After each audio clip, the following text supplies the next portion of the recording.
Dhaggeeffattoota raadiyoo Arraataa biyyoolessa Oromiyaa kan argamnu godina Wallagga Lixaa aanaa Qondaalaa magaalaa Qondaalaa keessatti. Magaalaan Qondaalaa onni Qondaalaa yeroo ammaa harka gooticha waraana bilisummaa Oromoo kan jirtudha. Waraanni bilisummaa Oromoo dhiyeenya kanaa erga duulli waraanaa imala bobbaa gara Finfinnee jedhu onkoloolessa 28 bara 2021 eegale magaalota godina Qellem Wallaggaa fi akkasumas Wallagga Lixaa hedduu keessaa waraana harcaatota sirna PP itti dhukaasuun aleelee erga mooraa keessaa baase. As rakkooleen tokko osoo hin jiraatin uummanni nagaan ba'ee wal keessa socho'aa akka jiruuf akkasumas rakkoon nageenyaa akka hin jirre uummanni naannoo ni dubbata. Haa ta'u malee yeroo ammaa kan nagaa jirru mootummaan miidiyaalee isaa fayyadamuudhaan akka wanta waraanni bilisummaa Oromoo hin godhin akkasumas waraanni bilisummaa Oromoo godinoota lammeen kana keessaa aanotas haa ta'u gandoota tokkoyyuu akka inni hin to'annetti olola gatii maallaqa guddaa kafaluudhaan ololaa jira. Maddi olola kanaa immoo gama biraatiin mo'amuu kan ibsu yeroo ta'u gama kamiiniyyuu mootummaan aangoo irra jiru riphee lolaan tokko na mo'ateera na injifateera bakka hin gadhiisee fi bee jechuu qaaniidha. Haa ta'u malee qaanii mootummaa irra ga'e kana kan gonfachiise kan irraan ga'e gooticha waraana bilisummaa Oromooti. Nus kan argamneef wantoota gootichi waraana bilisummaa Oromoo naannochatti raawwateef keessaa'u erga waraanni bilisummaa Oromoo ona Qondaalaa magaalaa Qondaalaa seenee as uummanni Oromoo maal keessa jira nagaa waaraan akkasumas irbuu waraanni bilisummaa Oromoo uummata Oromoo kabajamaa bal'aa gaanfa Afrikaa kanaaf seenee qabatamaan raawwachaa jira hooy kan jedhu ni ilaalla. Ololli mootummaas dhugaa moo dhugaa miti? Hawaasni olaantummaa siyaasaa adda bilisummaa Oromoo waraana bilisummaa Oromoo keessatti qabu dhugaan raawwateeraa fi ka jedhus uummata ni gaafannaa. Ittiin keessan nu faana haa ta'u kan nuti argamnu amma aanaa Qondaalaa magaalaa Qondaalaa keessatti jechuudha. Iddoo garaagaraas hin daawwachiisna. Nu faana tura nu hordofaan affeerraa keenya. Ani Daandii Elamooti raadiyoo Arraata biyyoolessa Oromiyaa irraa wantoota jiran isin daawwachiisuun kan isin waliin turu akkasumas ogeessota raadiyoo Arraata biyyoolessa Oromiyaaf ogeessa kaameeraa keenya waliin turtii gaarii isiniif hawwina.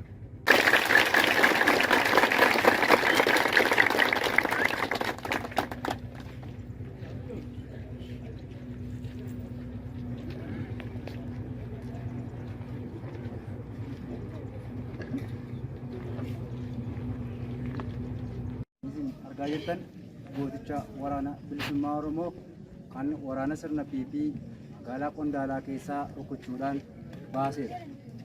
Waraanni sirna PP olaantummaa siyaasaa lixa Wallaggaa keessatti keessumaa Oromiyaa lixaa keessatti bakkii waraanaa yookaan istiraateejiidha jedhee qabate keessaa tokko aanaa Qondaalaa Beegii fi Gidaamiiti. Aanaan Qondaalaa magaalaa Beegii waraana birgeedii ol kan ofirra teessisaa turte yeroo ta'u waraanni bilisummaa Oromoo kaayyoof onneeffate waraana sirna PP amma funyaaniitti hidhatee jiru guyyaa tokko keessatti sa'aatii muraasa gidduutti aleellaa cimaa irratti geggeesseen magaalaa kana keessaa buqqisuu danda'eera. Egaan amma argaa jirtan reefii gaachana uummata Oromoo miseensota waraana bilisummaa Oromoo lola sana irratti hirmaatanii injifannoo akkaan boonsaa fi cululuqaa diina abdii kutachiisee lammiitti immoo abdii horuu kan diina baarakse itti argatanidha. Waan lolli sun fakkaatu ammoo bakka jiraniif gaaffilee tokko tokko deebii nuuf taasisu baay'ee miseensa waraana bilisummaa Oromoo amma ka argamnu magaalaa Qondaalaa keessatti isin agarre. Mee magaalaa Qondaalaa kana akkamiin dhuunfachuu dandeessanii lolli guyyaa sun tures maal fakkaata? Maqaa keessan nuumuudhaan yaada keessan akka nuu kennitan isin gaafadha. Bareedaadha galatoomaa. Ani miseensa waraana bilisummaa Oromoo zoonii lixaati maqaan kiyya Mo'aa jedhama. Haa ta'u hirree fi gaachanni uummata Oromoo gootichi waraana bilisummaa Oromoo kaayyoodhaaf kan lolaa jiru waboon hirree fi gaachanni uummata Oromoo akkuma dhageessan akkuma beekamaa jiru akkuma argaa jirtan diina isaa uummata Oromoo sanyii duguggaa irratti raawwachaa jiru aarsaa barbaachisu kamiinuu kaffalee haala qondaalaa haala kanaanii dhuunfannee jira. Egaa gootichi waraana bilisummaa Oromoo hariiroo jabaa uummataa wajjin uummatee waraanni sirna PPs magaalaa kana gadhiistee jirti. Erga magaalaa kana seentanii rakkooleen waraanni bilisummaa Oromoo uummata irraan gahaa jiru maaltu jira? Wanti mootummaan PP karaa miidiyaalee isaa ololuuf akkamii itti kaasa? Isin akka miseensa waraana bilisummaa Oromootti waan naannoo kanaas hubannoo qabdan maal jettu? Tole gaariidha. Waraanni bilisummaa Oromoo akkuma seenaa irraas beektanii akkumas argaa jirtanii maqaadhaan osoo hin taane hojiidhaan kan beekamu. Mootummaan abbaa irree biyya kana garboomfatee ture waraana bilisummaa Oromoo maqaa balleessuudhaaf siyaasa qabatee jiru kan immoo uummata kana irratti mirkaneeffachuudhaaf waraana bilisummaa Oromoo waraana kaayyoo isaaf jecha Oromoo fi Oromiyaadhaaf lubbuu isaa jijjiirraa hin qabne kennee biyya isaaf qabsaa'aa jiru maqaa adda addaatti moggaasee maqaa balleessaa ture. Gochi sun garuu waraana bilisummaa Oromoos hin fakkaatus hin fakkaannes. Walumaa galatti waraanni bilisummaa Oromoo kaayyoodhaa fi lubbuu isaa jijjiirraa hin qabne kennee lolaa jira. Ayyee mee waraanni bilisummaa Oromoo yeroo garaa garaatti keessaa bara 2021 kana duula marsaa 2 geggeesseera. Kan hagayya 8 bara 2021 kan lammaffaa immoo maqaa imala bobbaa gara Finfinnee jedhuun onkoloolessa 28 bara 2021 eegale. Agaa annoora sana to'annutti jedhamee deemamaa ture. Galmi waraana bilisummaa Oromoo inni xumuraa maal jettu? Haa ta'u gaariidha. Kaayyoo waraana bilisummaa Oromoo silas lubbuu isaa jijjiirraa hin qabne kan inni kennee deemaa jiruu fi Oromoo fi Oromiyaa bilisa baasuudha. Oromoof Oromiyaa bilisa baasuuf immoo lubbuu isaa jijjiirraa hin qabne kennee hanga Oromoof Oromiyaa bilisa baatutti qabsoo isaa itti fufu. Ayyee miseensa waraana bilisummaa Oromoo zoonii lixaa hedduu galatoomaa.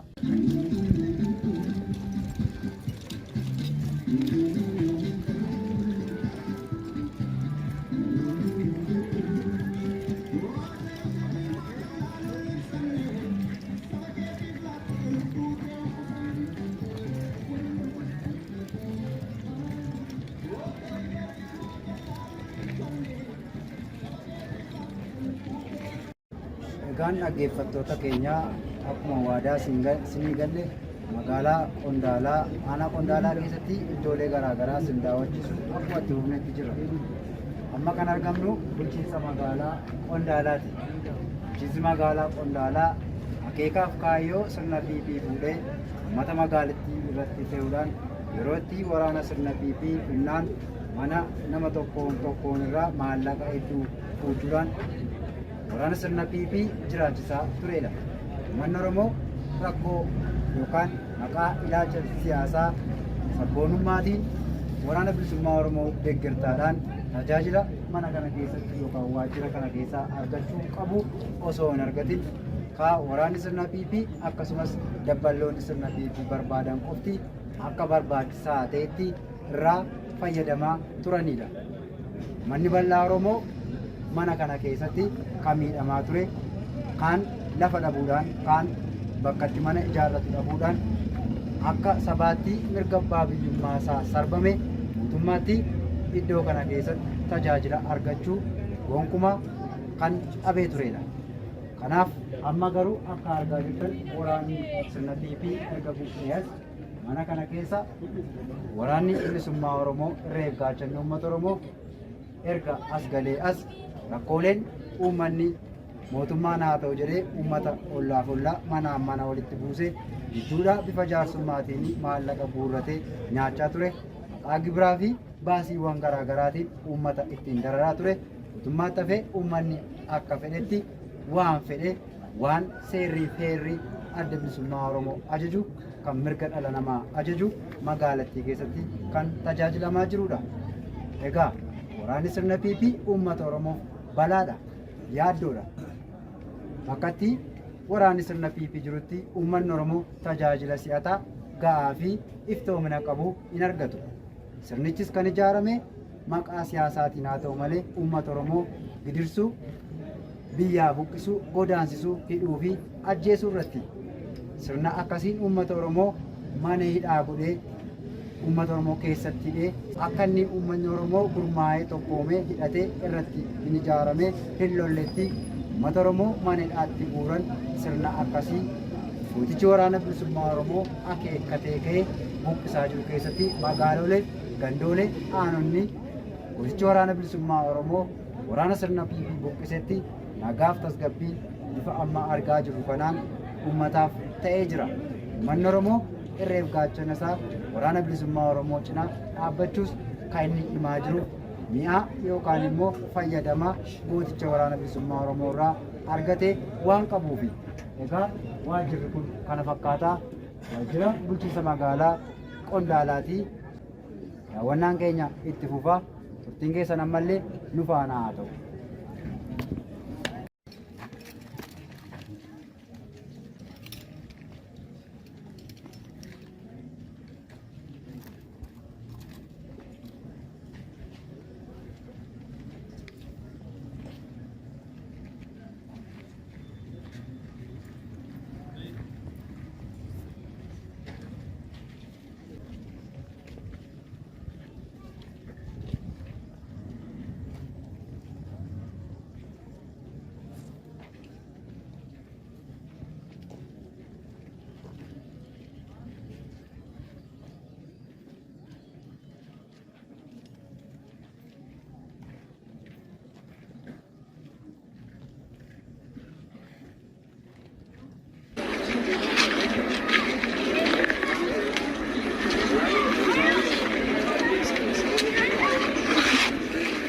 Magaalaa Qondaalaa, aanaa Qondaalaa sin daawwachiisnu turbinee jirra.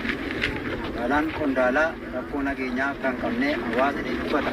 Akka waliigalaatti hawaasni maal jedhaa isiniif dhiyeessinee jirra.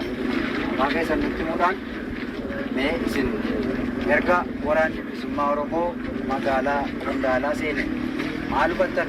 Rakkoon jira waan jiru nuuf kaasa. Lagu Tarfan jedhama. Aanaa Qondaalaa jennee gabaadha. Rabbiin agalatu erga waraanni bilisummaa Oromoo dhufe rakkoon tokko hin jiru. Durii sa'aatii 12 manatti ol deebina. Amma sa'aatii 24 yoo deemne namni nu gaafatu hin jiru jechaadha. Bilisummaa argannee irra jechaadha. Dubartiin keenya, ijoolleen keenya haara galfatan. Salaatallee lama bichaa sagannachaadha ture. Zufriidhaa fi asrii bichaa sagannaa suuqiin hin jiru, ishaan hin jiru, kadhiin hin jiru jechaadha. Yoo ni gaafanne olliibiyaa manatti nu hin jiru. Halkani nuyi sa'aatii 12 manatti ol deebinaa suuqiin hin cabaa. Ni biratti nama badaa ture jechaadha. Amma erga waraanni bilisummaa Oromoo dhufe rakkoon tokko hin jiru. Gammachuudhaan bahee galaa jira uummata Oromoodhaaf. Gara fuulduraattis immoo bukkee dhaabbachuudhaan aarsaa barbaachisaa ta'e hin kaffallan. Kanaaf rakkoon tokko hin jiru. Baay'ee bareedaadha. Nagaan baanee nagaan galaa irraa rakkinni tokko nuyi kan jirru hin jiru. Erga waraanni PP nurraa deemee aara galfanne jechaadha. Duraanii dararaa cimaan nurra ga'e. Lammaasii keenyaan qonnaan bulaani lammaasii isaatiin naquu bakkeetti midhaan badee bunni inni qabu bakkeetti badee ni biratti namaa bakkeetti badee dhannee hojii keenya illee hojjechuun adda jechaadha. Waan of harkaa qabnu nyaannee finnee hamma irraatti waan nyaannu illee dhabnee rakkatne jechaadha. Amma rabbiin agalatu baay'ee fooyyomne fooyyee cimaarra jira. Sa'aatii 24 hojiirra itti bobba'aa jira malee namni mana tol deebi'aa jiru jechaadha. Abbaa tol dhabee dhiisa malee namni nama dhowwu hin jiru. Kanaaf ammayyuu taanaan galatii bilisummaaf haa ta'uun jira.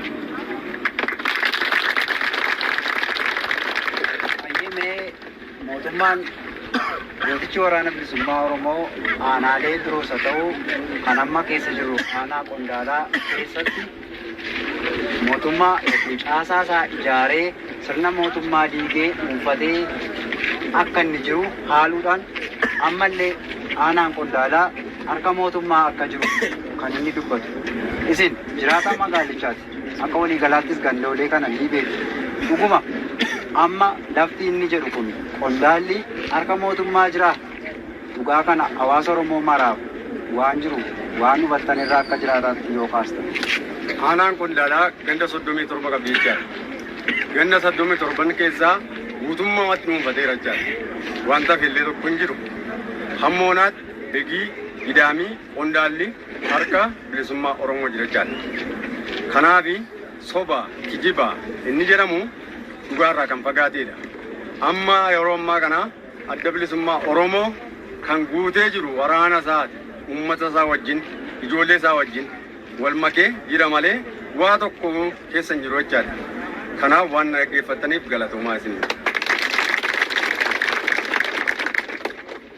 Ayee dhaggeeffattoota keenya ammas jiraata aanaa Qondaalaa magaalaa Qondaalaa tokko qabannee isiniif dhiyaannee jirra.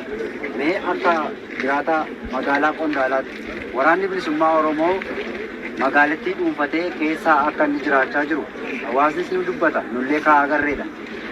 Waraanni kun akka mootummaan jiru ni saamaa ni ajjeesaa uummata Oromootiif nagaadha moo yaaddoodha? Waan isin hubattan maali? Duraan dursii maqaan koo Biraajil Yaasoochoon jedhama. Jiraata aanaa Qondaalaa magaalaa Gabaa Daddamooti. Wanni jedhamaa jiru akka ololaa sana miti jechuudha. Waraanni bilisummaa Oromoo ergii qonyaa kana dhuunfate asitti sochiin hawaasa waliin gochaa jiru, hariiroonni hawaasa waliin gochaa jiru waan takka kanaan dura hin yaadamne hin argamne jechuudha. Waan ajaa'ibaati jechuudha. Kanaaf jennaan waraanni bilisummaa Oromoo ergii aanaa keenya dhuunfate nafseen namaa tokkollee hin du'u miti kan dhiiga bu'ellee hin jiru jechuudha. Egaa warri PP osoo asii hin bahin ijoollee nama 17 guyyaa tokkotti dhabamsiisanii kaasii ba'an jechuudha.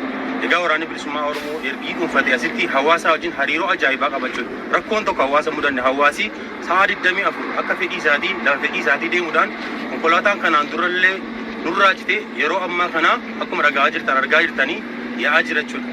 Akka barbaade deemaa jira jechuudha. Kanaaf ennaan hawaasi fedhii waan fedhii isaatii waa yaada isaatii argate jechuudha. Waraanni bilisummaa Oromoos mataaf dhadhaa ta'eetu hawaasa kana wajjin jiraata malee hamma har'aatti waan nageenya waan agarre tokko hin jiru jechuudha. Hawaasuma wal dubbisuu nagaa waliin darbuu malee wanni biraan hin jiru jechuudha.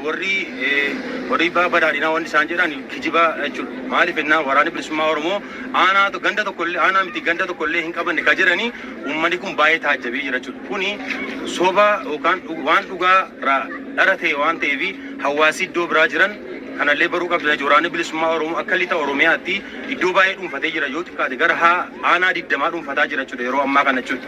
Godina Wallaggaa lixaatiif akkasuma qellem Wallaggaa qabatee jechuudha kana dhuunfataa jira jechuudha. Godina kana lamaan sirriitti dhuunfataa jira. Sochiin amma gaggeeffamaa jiru sochii waraana bilisummaa Oromoo malee sochiin warra badhaadhinaa as keessa hin jiru jechuudha.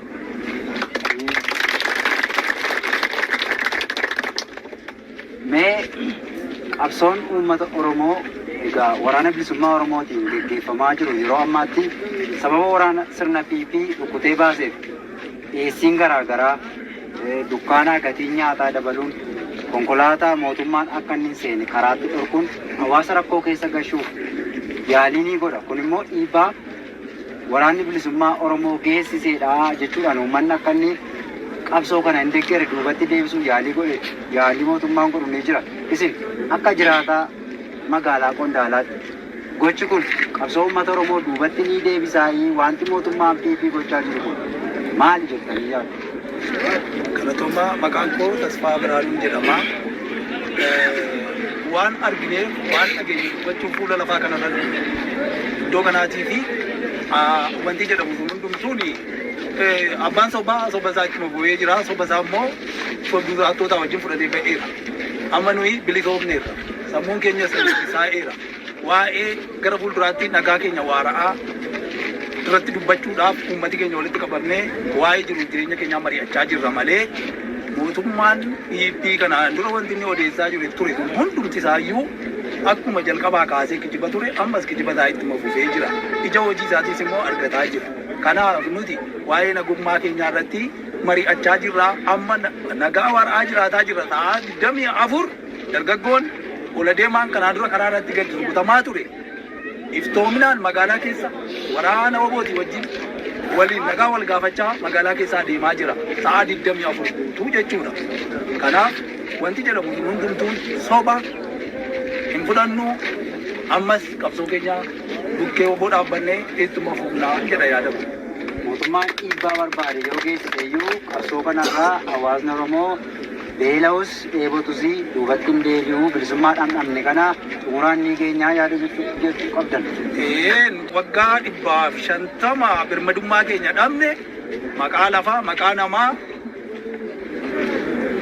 aadaa itti dhabne sana deebisuuf qabsoo keenya itti fufnaa bukkee waraanaa dhaabbanna waraana keenya obbo jechuudha.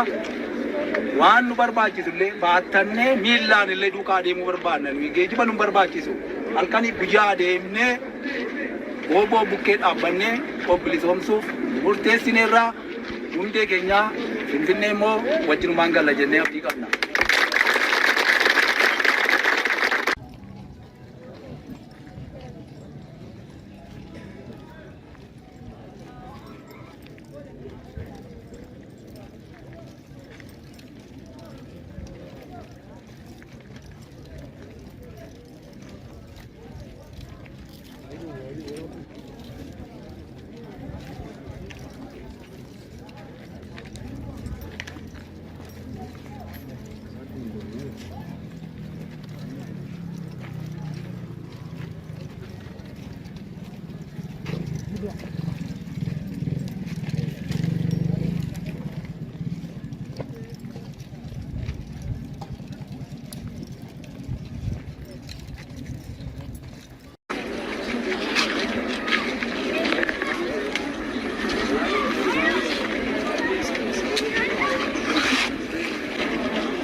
Egaan gaafiif deebii yaada jiraattota magaalaa Qondaalaa godina lixa Wallaggaa tokko tokko isiniif dhiyeessaa turre akkuma itti fufnetti jirra. Amma muumee gaaffii tokkoon isinii dabala. Yeroo ammaa egaa mootummaan naannoo keessan bulchaan jiru bulchiinsa sirna PP kanumaan durayyuu waggaa 3 dura laamshee guutuutti irree gooticha waraana bilisummaa Oromootiin buqqee jira isinirra. Akkamiin wal bulchaa jirtu? Ijaarsa akkamiitiin naannoo kana uummanni olaantummaan uummataa kabajamee bulchiinsi uummataa yeroo diriiree akkamittiin hojjechaa jira? Tole gaarii yeroo ammaa kana caasaa bilisummaa Oromoo yookaan abbootii gadaa kaa'ame caasaa kan aanaa keenyaa jechuudha. Ganda tokko nama 5 ganda lamas nama 5 hawaasi kaa'ate isa booddee qeerroo 10 kaa'ate hawaasi isa kanaanii seeraa heeraa aadaa Oromootiin wal bulchaa jira jechuudha yeroo ammaa kana jechuudha. Yeroo ammaa kana namni hidhamee hin jiru erga waraanni bilisummaa Oromoo as galee namni hidhamee hin jiru jechuudha. Yeroo darbe garuu yeroo warri PP turanii gara nama 65tu waajjira poolisii keessatti hidhamee dararamaa turan jechuudha. Amma yeroo erga waraanni bilisummaa Oromoo as dhufe namni tokko namni hidhamee jiru hin jiru. Walumaa galatti waraanni bilisummaa Oromoo bakka inni qabatee jiru namni hidhamaa hin jiru jechuudha. Egaa silas garmalee hidhame waan ta'eef wal gorfartee akka aadaatti kallattii wal qabsiisee wal dhagayeeti kan inni bulaa jiru jechuudha hawaasi keenya. Hidhaan erga ka'e mee jiraattonni aanaa Qondaalaa magaalaa Qondaalaa ta'u kan kanaan dura waraana sirna PP hidhaman iddoo biraattis hidhaman maaltu jira sirna darbe keessatti sirna PP yeroo as bulchaa ture keessatti? Dhugumaan sirna PP addana ture keessatti rakkoo gurguddaan ture baay'ee kan nama dhibu ola deemaa irratti. Ola deemaa irratti gara jabinaan gara laafina tokko malee daa'imman keenya baay'ee tuqne asitti reebamuun jira, dararamuun ajjeefamuun jira. Namoota hedduu dhabne magaalaa kana keessatti daa'immoota ola deeman gara caala. Amma garuu daa'imman warri baqatanii gara baraa caakkaa keessallee gadi galan amma eega oboon dhufee booda sammuu keenya bilisoome jedhanii taphachaa sirbaa magaalaa isaanii biyya isaanii keessa gammachuu isaanii ibsataa jiru. Lafa lafitti gammachuu baay'ina gammachuu irraa kan ka'e akkitti tasgabbisa illee nabama baay'ee namatti tola jechuudha. Nagaa waaraa argame. Kana keessatti Waaqayyo nurratti ammas mirga keenya itti bal'isee obboloottan keenya bakkee jiran obboloottan keenya carraa kana hin arganne akka isaan bilisoomaniif qabsoo kanaa bukkee oboo dhaabbanneema itti fufna amma nagaan nu gidduu jiru nagaa baay'ee gammachiisaa obboloota keenya bilbilanii nu gaafatanii hundumaadhaaf yaada ibsaa. Kanaaf rakkoon tokko Baay'ee dhaggeeffattootaa fi daawwattoota raadiyoo Araata Biyyoolessa Oromiyaa kan raadiyoo irraa akkasumas toora intarneetii fuula feesbuukii fi yuutuubii raadiyoo Araata Biyyoolessa Oromiyaa irraa hordofaa jirtan maraaf kun qophii addaa ona Qondaalaa magaalaa Qondaalaa keessatti hojjechaa jirrudha. Iddoolee garaagaraa isin daawwachiisna.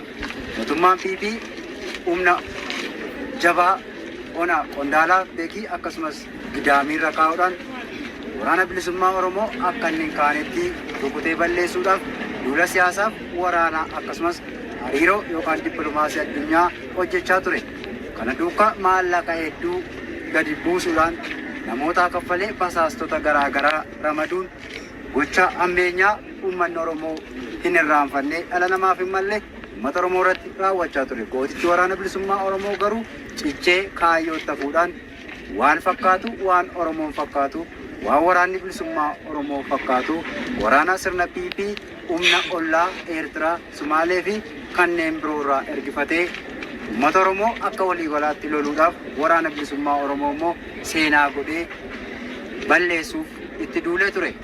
Haa ta'u garuu gootichi waraana bilisummaa Oromoo kana hunda irraa aanee uummanni Oromoo waraana sirna PP balleessuudhaaf waraana isaa gooticha waraana bilisummaa Oromoo irreef gaachana isaa cina dhaabbachuudhaan yeroo ammaa aanaan Qondaalaa magaalaan Qondaalaa waraana sirna PP jalaa bilisa bahuudhaan nagaa waaraa argattee uummanni haala barbaaduun nageenya isaa eegsifachaa waliin nagaan jiraachaa akkasumas waraana bilisummaa Oromoo wajjin hariiroo gaarii uumuudhaan bilisummaa amma dhandhaman akka itti fufuu fi cina dhaabbachaa jira. Obbo Jabaadhaa Gaachana Garaanuu abdii sabaa firraa buqqifnaa farree qabsoo keenyatti yaadu dhaba hidda shajarroo otoo ololaa fi sobaa. Obbo Jabaadhaa Gaachana Garaanuu abdii sabaa firraa buqqifnaa farree qabsoo keenyatti yaadu dhaba hidda shajarroo otoo ololaa fi sobaa.